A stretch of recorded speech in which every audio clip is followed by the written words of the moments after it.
السلام علیکم۔ ایک اعرابی رسول پاک صلی اللہ علیہ وآلہ وسلم کے پاس حاضر ہوا اور اس نے عرض کیا کہ محمد رسول اللہ صلی اللہ علیہ وسلم آپ ہیں؟ تو آپ صلی اللہ علیہ وسلم نے فرمایا ہاں۔ تو پھر اعرابی بولتا ہے، یا محمد صلی اللہ علیہ وسلم، اگر آپ سچے نبی ہیں تو بتائیے کہ میرے پاس کیا ہے؟ تو رسول پاک صلی اللہ علیہ وآلہ وسلم نے پوچھا کہ اگر تمہیں بتا دوں تو تم اسلام قبول کر لو گے؟ اعرابی بولا، یقیناً ہر صورت میں اسلام قبول کر لوں گا۔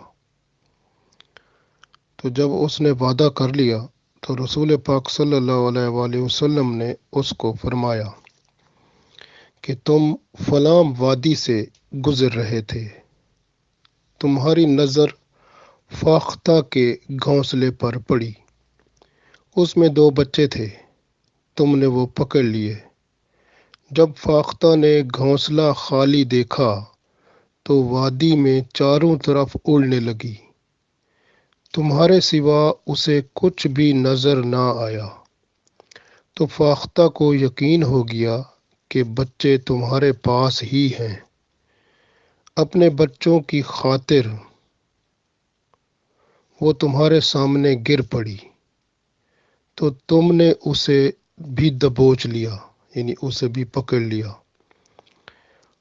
اس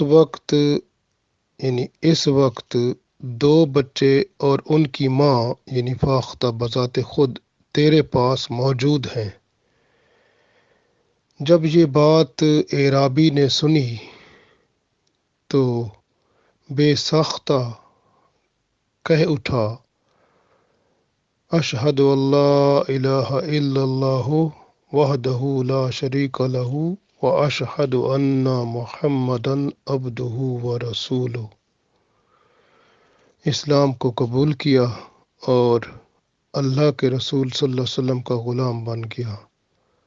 آپ صلی اللہ علیہ وسلم نے اسے فاختہ اور اس کے بچوں کو آزاد کرنے کا حکم دیا تو اس نے فاختہ اور اس کے بچوں کو آزاد کر دیا۔